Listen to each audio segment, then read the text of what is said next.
Marvel Groo number 59 from December 1989. The Groo comic without Groo. Well, I guess there he is from behind. Hi, I'm Darren, these are my hands, and today we're looking at this beauty. It's one of my favorites from back in the day.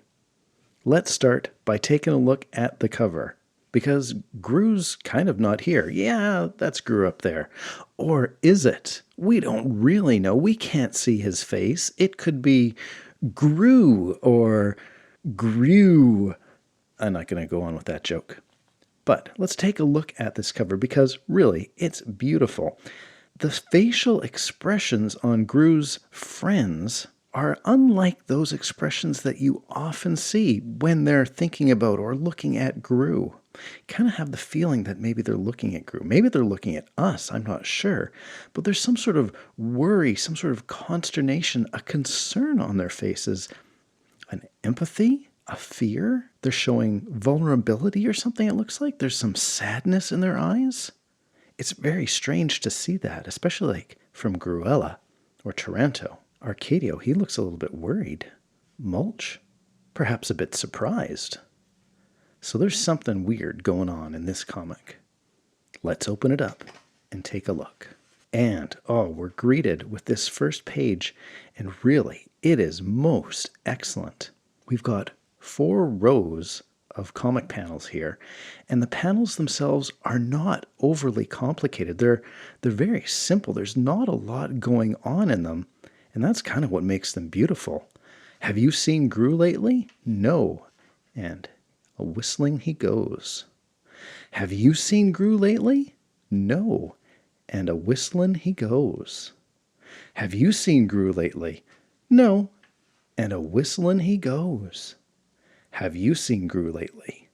No. And whistling he goes. Great parallel structure on this first page with the question and then the piece, the question, whistling piece, question and the piece, question and the piece. And really, the art, in its simplicity, is really nice, don't you think? With those boats, that close-up. Very nice stuff. All right, so let's take a look at the splash here. Oh my goodness. What is going on here? It's great. You know, I was just thinking of something. I've only got 2 Groo trade paperbacks that collect this epic run. I bought The Adventurer way back in 1990, I guess, when it first came out. And then a friend of mine gave me the Odyssey in the early 2000s. Issue 59. I'll be right back. Oh, yeah, the answer is yes, they did. Here's my copy of the Groo Odyssey from 2003. There it is. Look at that. That's beautiful. Oh, it looks great. Take a look at this. That coloring looks so nice in the trade paperback. Are those panels bigger? Wait a second. Check this out. What is this? An extra panel here down at the bottom. That's cool. Okay, so this is what I was curious about. When they reprint the comics in the trade paperbacks, back in the old days, they had this credit section at the bottom of the first page. Okay, hang on. Do they always put... Would that be new? Is this something that I've never noticed before?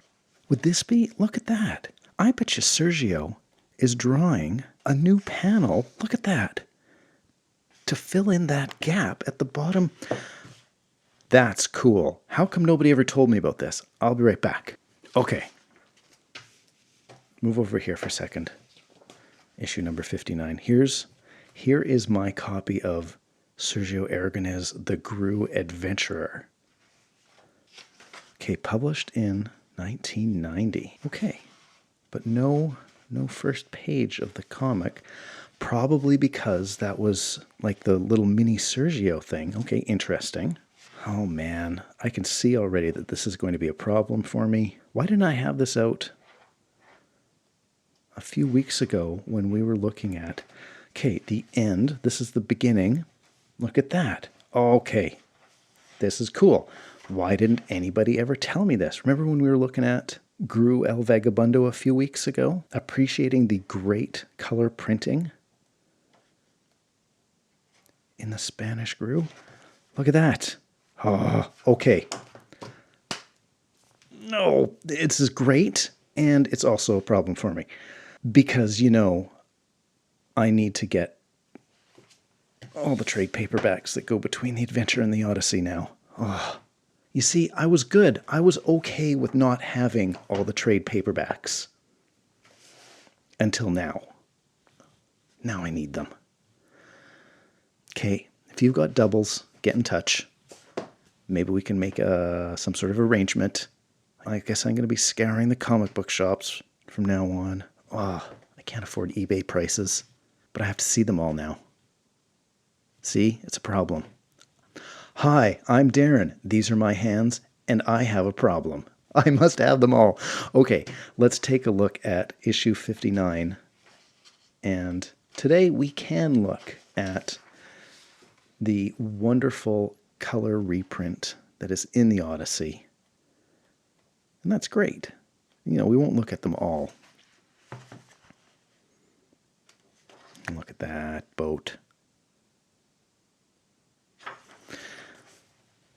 So, one fine day, we've got the town of Susto, which Google Translate tells me means fear. The town of fear. Everyone welcome to the town of fear except Groo. And you can see how that plays into the story. If you don't get it right now, you'll understand by the end of it. Everyone is happy. It's another fine day of no Groo. Want to go on a no Groo ride? What a very nice view of no Groo. I wish we never shall see Groo. Everyone so wishes. Did you hear the good news?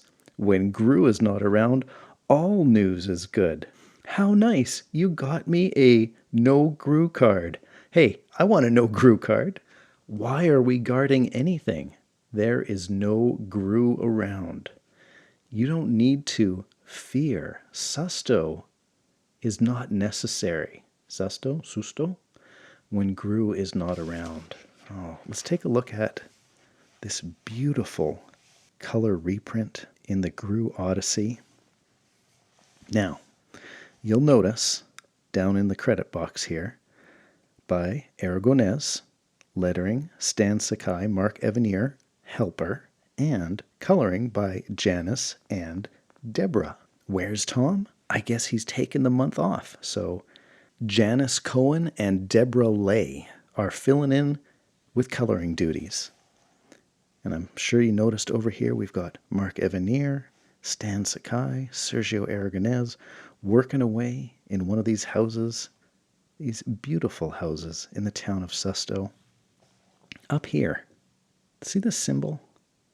Okay, either it's a symbol, some sort of strange infinity, Ouroboros, twisty Celtic knot type thing going on this building here. Maybe it's a secret society, maybe it's a temple, or maybe this is a pretzel, and this is the pretzel house. I'm not sure. I would like to go to the pretzel house. I wonder if Janice and Deborah are in this picture somewhere. That would be nice if Sergio included them, but I don't know what they look like, so I couldn't tell you. Anyway, what a beautiful looking town, and everybody's happy because there is no Groo around. Now, I'm not going to read the entire story to you, but the sage shows up, sees a lovely village, and thinks maybe it'll stay this way. It'll stay a lovely village if our friend Groo doesn't come by, and maybe he can trade some of his wisdom for a meal and a place to stay. So he gets in touch with the king and explains his idea to him. The sage suggests that the town builds a wall to keep Groo out and to keep themselves safe. Prevention succeeds greater than any remedy. I offer my expertise to guide its erection. And so, the Groo wall is built. The sage takes it easy under the tree because, the best work is that done by others. Better turn the page here so we can enjoy the comparison. We are fortunate to have such a wise man to tell us how to keep away Groo. Indeed, this is hard work, but it's worth it to keep away Groo. Will it keep Groo out? The sage knows what he is doing. When was the last time we talked about these wonderful bipedal beasts of burden? I love them. I want to see more of them in the Groo comics. So, word soon spreads that the town of Susto is building a Groo wall to keep Groo out. They are safe, and then people start flocking. Groo cannot get in here. What a lovely town. And no chance of Groo. Hey, there's one of those bipedal beasts of burden. That wall will keep Groo away. Should we not charge an entrance tax, we could make a fortune. And the sage says, all these extra people, it's going to be good for business. This will be good for your town. But very quickly, there's no vacancy. The cost of food rises. What are we going to do with all of these people? Well, the sage says, you can put them to work on the wall. And already, he fears that the fate of the village is sealed. As soon as everyone finds the best place on earth, it ceases to be the best place on earth. All right. Oh, man. And look at the color here. This is great. Okay. So, to the north, in Gruella's kingdom, let's make a note of that for the Groo map. The town of Susto is south of Gruella's kingdom. But take a look at the color here, especially the gold armor on Gruella's guards here. It's an interesting choice of colors here, but when we see it reprinted in this glorious trade paperback, wow, I think that looks really nice. The bright yellow with the orange shading, pretty cool. But what's going on with Gruella? She's wearing an orange dress with a blue cape and an orange crown. Now, I'm wondering, Janice and Deborah, was this just an oversight? Were they thinking, these are the Groo colors, so Gruella obviously wears orange as well? Let's take a look at the cover here. Do you think maybe Tom colored the cover? Because the colors are right here. Gruella's wearing her traditional light blue dress with the purple cape and golden crown. Where's her scepter with the mini Gruella head? I don't know. So her color's right on the cover. But inside, not so much. And Gruella is mad because all of her citizens are not paying taxes. They're leaving her kingdom to go to the safe town of Susto. Check out this witch over here. Is that a witch? Part of Taranto's gang? I'm not sure. She kind of looks a little bit like Broomhilda to me. Maybe, maybe not. So, Taranto and his gang to the west learn about Susto and its Groo wall and all the people that are moving there. So let's go there and pillage. See this guy here? His name is Jaren. I think that's the only time we read Jaren's name. So off they go to Susto, and the king hears that the bandits are coming. But the Groo wall will not be finished in time to prevent them from entering the city. What to do? What to do? Send for Arcadio, the sage cries. Arcadio? What is an Arcadio? Arcadio is a great hero with a big chin. He will protect our village. And so the scout is sent to get Arcadio. Look at that Groo wall. This is great. I feel like the Groo wall could be integrated into some sort of Groo game. Oh, what's going on here? Did we miss some sort of color plate? Arba is very pale here. That's weird. Anyway, to the south of Susto is where Arba and Dakarba's castle is. And look at the books on their bookshelf. We've got a magic book. What does this say? Magica Obscura, and it looks like a collection of Mad magazines, perhaps. Anyway, we learn that Dakarba has a cold, and it is interfering with her mystic powers. Arba suggests, transport somebody here, not Groo though, and we'll see how things work. And she transports Zinc, the scout, to their castle with the horse. Okay, let's take a look here. I've tried to say this many times. I've tried to figure out if there's something going on here. There's got to be a joke going on with Dakarba's incantation here. Shamrak, Punib, Gnathill, Ertwing, Friedgall, Austeris. Shamrock, Punib? I don't know what that is. Gnathill? Is that like Gnat Hill? Is that like an ant hill? What is that? Ertwing. I don't know. Fried gal. It's like fried seagull. Austeris. I don't know what this means. Is it something backwards? I don't think so. Serretto. Lag.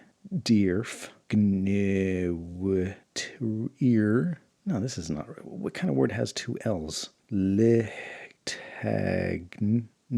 Pinub. Carmax.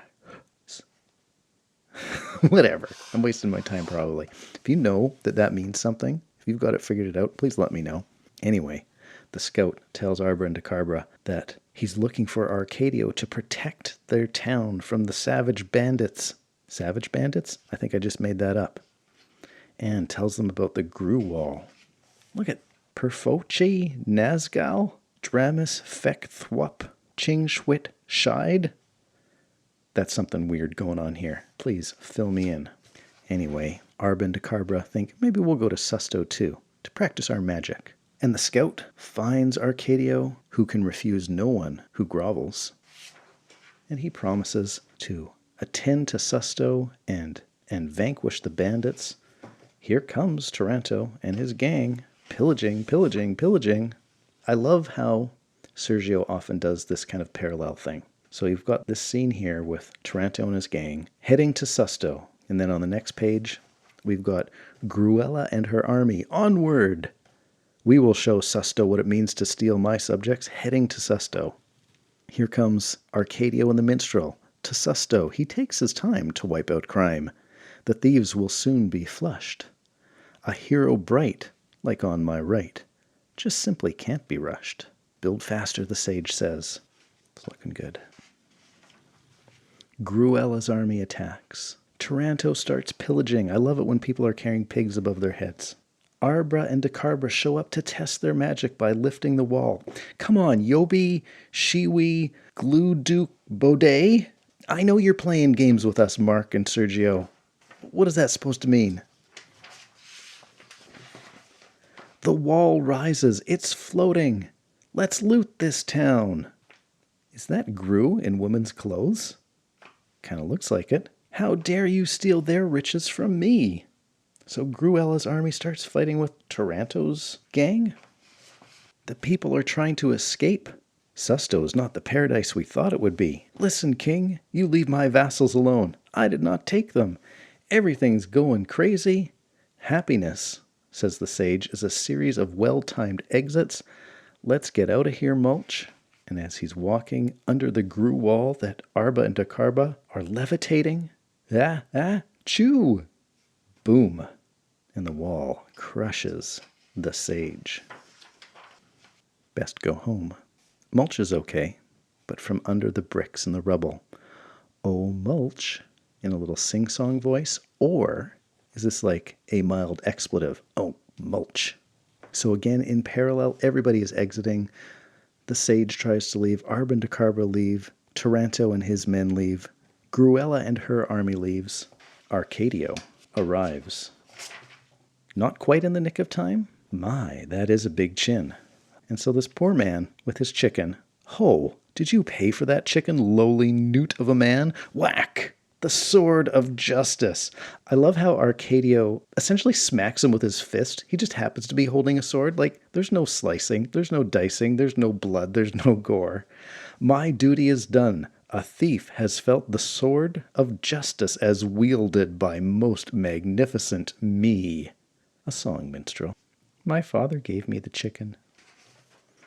And then this beautiful full page, last page. We see the crumbled Groo wall. We see the turrets of the castle in the distance. We see people making repairs. Our beautiful town of Susto, destroyed. Tell me, O wise man, what could be worse? And the sage, looking over his shoulder, spies Groo and Rufferto wandering into town. So the Groo comic without Groo, I guess kind of does have Groo at the very end. And the moral? Well, the moral should be, it's all the sage's fault. The moral is, all life affects us, even that which is far from our gaze. Poor guy trapped under the rubble here. Wow. You see why this is one of my favorites? That's a great comic. And I'm not going to turn the page yet because I want to take a quick peek into the Groo-Grams, because have you ever seen a blue Rufferto? What is going on there? Well, actually, I think I know what is going on here. Remember when we took a look at how comics were colored? How Tom Luth, or in this case, Janet and Deborah, would paint all of Sergio's drawings and send it to a color separation house where the colors they indicated would be cut into various layers of color: cyan, magenta, yellow, and black. And by layering different amounts of those colors, 4 colors, we get all of the multitude of colors that we see in the comic book. Well, Rufferto, if I'm not mistaken, was made up of both blue and magenta plates. It looks like the magenta plate, or at least the area that should have had some magenta ink coming through for Rufferto, was missed, and so just that blue plate was used, and Rufferto ends up just being a blue dog. Isn't Rufferto a Australian blue healer anyway? And you know I've got a thing for Groo's little Netsuka, his pouch with the little skull on it. So a letter here written by Andries Harms. Dear Mark, I'd just like to say that you guys have made the best comic book I have ever read. The artwork is fabulous and the stories are great. Of course, we agree with that. Here are some questions I would like you to try your best at answering.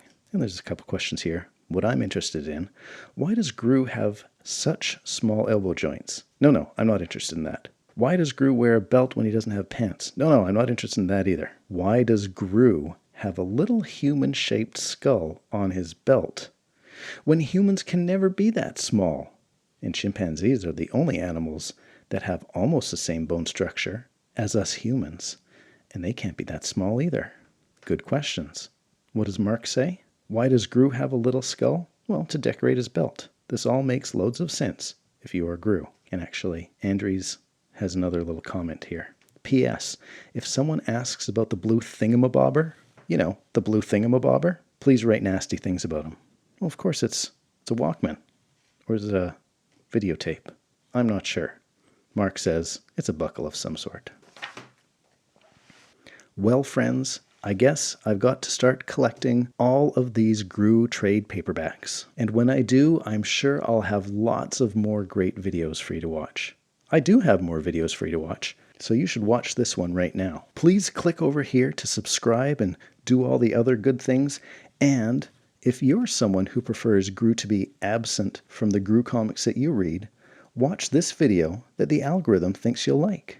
Take care, everybody.